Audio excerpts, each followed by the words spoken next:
মহানন্দা ব্যাটালিয়নের ৫৯ বিজিবির আরেকটি আভিযানিক সফলতা অর্জন।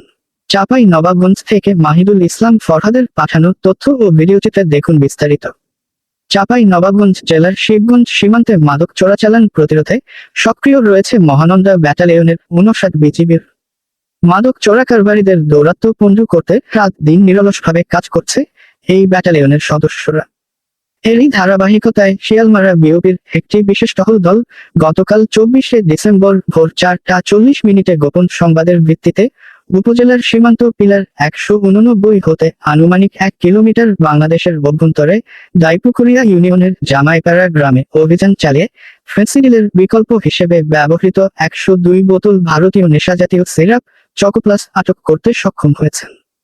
তবে অভিযান চলাকালীন চোরাকারবারীরা ঘন কুয়াশার সুযোগ নিয়ে পালিয়ে যায়। এ বিষয়ে বিজিবির পক্ষ হতে আইনি প্রক্রিয়ার কাজ চলমান রয়েছে। প্রসঙ্গত, এই ব্যাটালিয়ন বিগত কয়েক দিনে নিয়মিত সীমান্তে অভিযান চালিয়ে এ যাবৎ ৭২২ বোতল ফেন্সিডিল এর বিকল্প কয়েক ধরনের নেশাজাতীয় সিরাপ আটক করেছেন। এই ব্যাপারে মহানন্দা ব্যাটালিয়নের ৫৯ বিজিবির অধিনায়ক লেফটেন্যান্ট কর্নেল গোলাম কিবরিয়া বিজিএম বিষয়টির সত্যতা নিশ্চিত করেছেন।